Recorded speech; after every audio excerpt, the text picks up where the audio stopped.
Hello student, आज हम लोग सॉल्व करेंगे क्लास 7 का मैथ प्रश्नावली 5.2। चैप्टर है घातांक और घात।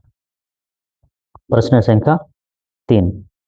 क्वेश्चन कह रहा है घातांक के नियमों का प्रयोग कर हल कीजिए और उत्तर को घातांक के रूप में ही लिखिए।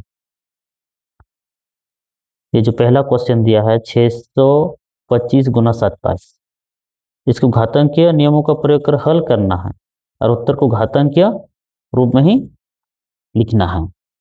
तो देखिए हल करते हैं। पहला नंबर क्वेश्चन क्या है, 625 दिया है गुना 27। तो देखिए ये घातांक के रूप में ही लिखना है हमको, तो इसके लिए हमें क्या करना पड़ेगा, इसको अभाज्य गुणनखंड के रूप में तोड़ना होगा। 625 का एलसीएम करेंगे। ठीक, देखिए 5 1 5, 5 दूने 10, 5 पचे 25। फिर से 5 दूने 10, ठीक, 5 दूने 10, 5 पचे 25। फिर से जाएगा 5 पचे 25 और 5 1 5। अब 27 का भी एलसीएम करेंगे, आवाज गुणनखंड के रूप में लिखना है। 3 नौ 27, 3 3 9, 3 1 3।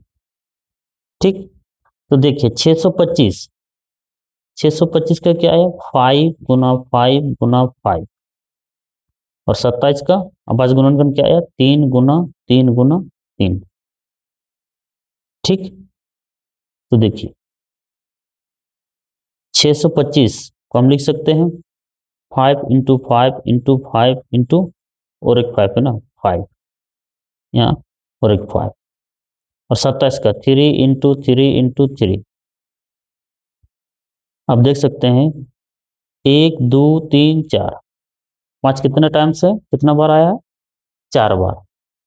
तो 5 का पावर कितना लिखेंगे 4 इंटू 3, 1 2 3, 3 बार आया तो 3 का पावर 3। ठीक,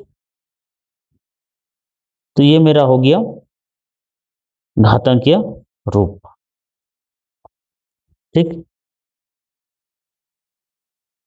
अब नेक्स्ट में क्या दिया हुआ है, 36 गुना 64 दिया है। तो 36 का आभाज्य गुणनखंड निकालेंगे, फिर 64 का भी आभाज्य गुणनखंड निकालेंगे। 3 1 3, 3 दुगुनी 6, 3 4 12, 2 दुगुनी 4। अब 64 का 2 से करो, 2 3 6, 2 दुगुनी 4, फिर 2 से करेंगे 16, फिर 2 से 8, फिर 2 से करेंगे 2 4 8, फिर 2 से 2 दुगुनी 4। तो देखिए 36 का आभाज्य गुणनखंड क्या है 3 गुना 3 गुना 2 गुना 2, और 64 का 2 गुना 2 गुना 2 गुना 2 गुना 2, 5 टाइम्स।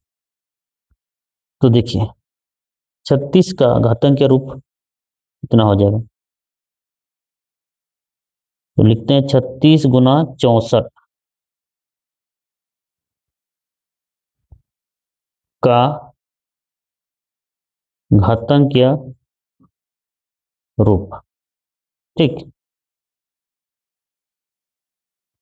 36 गुना 64, तो 36 का क्या आया 3 इंटू 3 इंटू 2 इंटू 2, और 64 का 2 इंटू 2 इंटू 2 इंटू 2, 1 2 3 4 5। ठीक, तो 3 का पावर 2, और 2 का पावर 2, और यहाँ पे 2 का पावर कितना 5।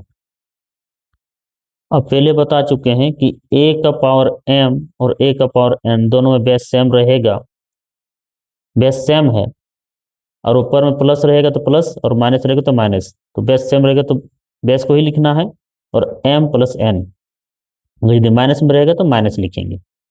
ठीक, तो 3 का पावर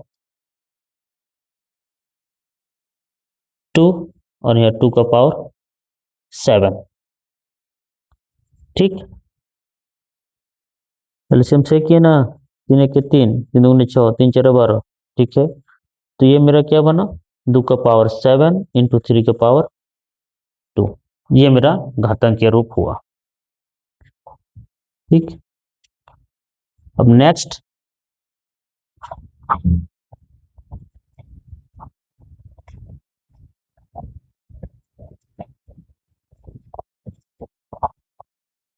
देखिए नेक्स्ट क्वेश्चन क्या है। थर्ड नंबर में मेरा है 729। तो इसको भी क्या करना है, एलसीएम करेंगे, आवाज गुणनखंड के रूप में तोड़ेंगे। कितना से करें, 3 से जाएगा, देखते हैं। 3 दूनी 6, 3 4 12, 3 3 9। फिर 3 से करें, 3 8 24, 3 1 3, 3 दूनी 6, 3 7 21, 3 9 27, 3 3 9। अब देख सकते हैं इतना 729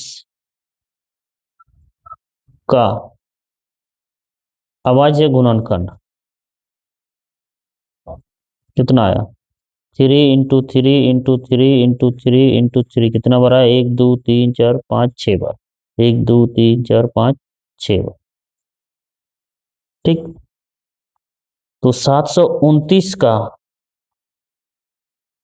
घातांकीय रूप, 729 का घातांकीय रूप क्या होगा, 3 × 3 × 3 × 3 × 3 × 3 टाइम्स, 1 2 3 4 5 6 बार आया, तो 3 का पावर 6। ये हो गया 729 का घातांकीय रूप। इसी प्रकार नेक्स्ट क्वेश्चन दिया है 4 नंबर में 1024। तो इसको भी एलसीएम करना है। दूसरे करो, 2 × 5 = 10, 2 × 1 = 2, 2 दूनी 4। फिर दूसरे करो, 2 दूनी 4, 2 × 5 = 10, 2 × 12।